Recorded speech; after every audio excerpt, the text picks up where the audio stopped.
All right, guys, it's Mr. Pedigo, and we're still talking about the beginnings of the Great Depression. And we talked yesterday about how a recession happened back in this time. We talked about how people buying stock on margin or with borrowed money really ended disastrously and caused a recession, which in consequence, because of the long-term pattern of the recession, caused a depression. And so today we're going to be talking about pages 781 and 782. It should sort of match up with what you're reading. I think you're either reading 780, 781, and 82. So it's about the same stuff. Don't panic. But we're talking about President Hoover, his reaction. So how did Hoover react to this? Because things are not good in America right now. Things are bad. How does Hoover react to this depression, this recession that's resulted in a Great Depression?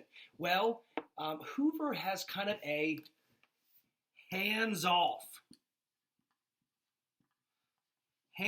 position on how the government should intervene. Intervene just means like to get involved in or help out with. So Hoover thinks that it's not up to the government to help. I'll put that down here. Do visuals help you guys? They help me sometimes. Not up to federal government. Instead, it's up to private individuals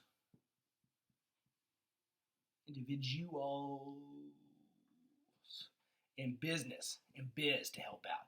It's not up to the federal government. It's up to private individuals and business to help people out, employees and people in the community.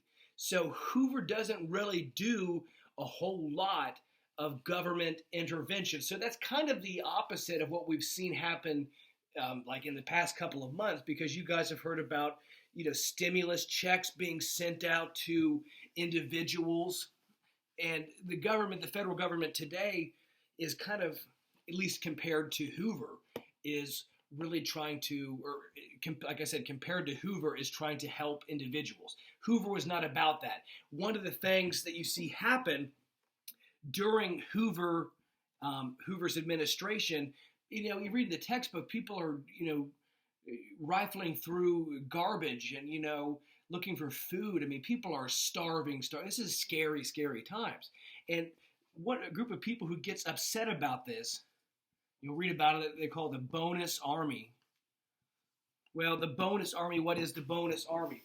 The bonus army that really starts to protest is a group of veterans who did not receive their military bonus. And you could imagine how having a military bonus during this time would be pretty darn handy if you were able to have some extra cash in your pocket during a time where unemployment is through the roof, where people are not buying a whole lot of stuff from businesses, so businesses are failing and falling apart and having to lay off and fire employees.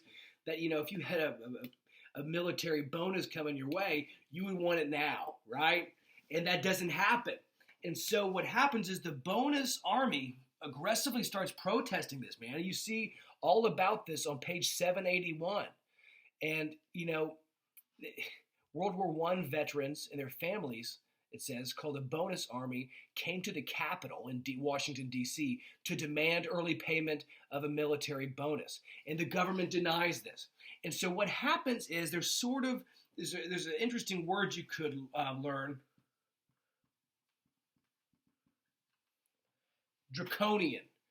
Draconian is a word that means sort of over the top, aggressive, a little bit harsh, and especially when it applied to politics, government, and management, right?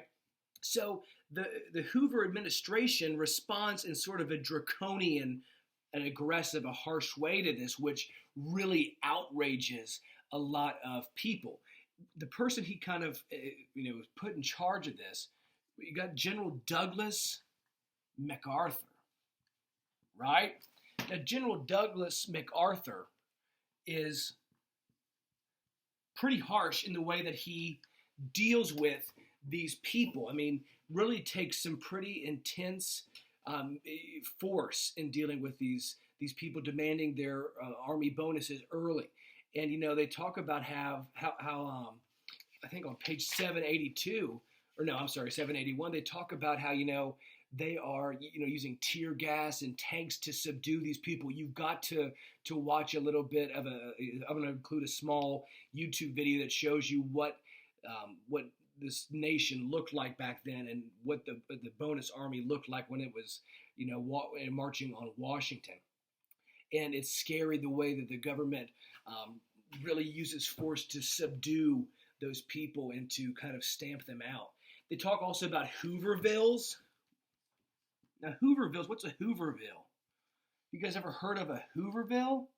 Well, the Hooverville basically is sort of a term that you would use to apply to a place during this time, the Hoover administration, where people are literally living in like shanty towns and shacks because they can't afford to pay the mortgage on their home, can't afford to pay their rent, so they're literally living in things that are just put up. They talk about that on page 781, where a Hooverville was built in Washington, where people were trying to have a roof over their head. They couldn't afford all of this, fancy apartments and houses, and people were out on the streets, man.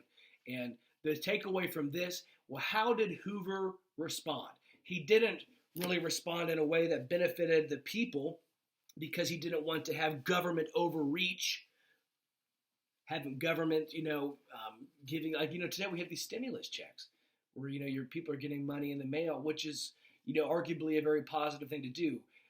It certainly is the government giving you sort of a handout. A stimulus is sort of a handout in a way, meant to help you go spend more money in the economy and meant to help you not lose your home or your rent. Hoover was not about that. So Hoover's response angers the American people.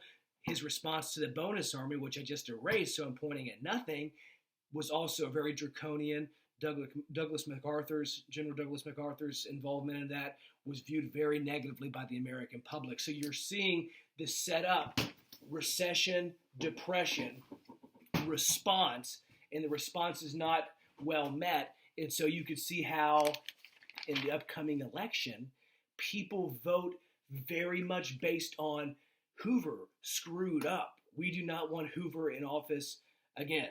And we're going to see that kind of characterize the election of 1932 with Franklin Delano Roosevelt being elected. Talk at you soon.